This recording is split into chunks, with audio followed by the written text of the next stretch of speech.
আজকে আমি অনেক হ্যাপি আছি, কারণ আজকে আমার দিদি জামাই বাবু আমাদের বাড়িতে আসবে। আর আমার দিদির যেহেতু দেশি মুরগি খেতে খুবই ভালোবাসে, তাই আজকে বাড়ির কয়েকটা মুরগি রাখা হয়েছিল অনেকদিন থেকে, তো সেগুলোই আজকে চিকেন রান্না করা হবে। বেছে বেছে আজকে শুধু মোরগগুলোই রান্না করা হবে, আর মুরগিগুলো থাকবে ডিম দেওয়ার জন্য। মোরগগুলো কিন্তু ছিল বেশ বড় বড় সাইজের।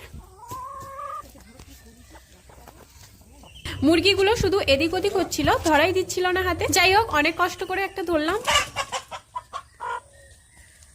মোরগগুলো কিন্তু বেশ ভারী ছিল, অনেক কষ্ট করে ধরলাম। আজকে দুটো মোরগ রান্না করা হবে, আর আজকে এগুলোকে ছাল সমেত রান্না করা হবে। অনেকে ছাল সমেত রান্না করে খেতে পছন্দ করে না, বাট আমাদের ঘরে কিন্তু ছাল সমেত রান্না খেতে সবাই খুব পছন্দ করে। তাই আমাদের বাড়িতে যখন মুরগি মারা হয় তখন কিন্তু ছাল সমেতই রান্না করা হয়। তবে ছাল সমেত রান্না করতে গেলে কিন্তু চিকেনটাকে ভালো করে পরিষ্কার করতে হয়।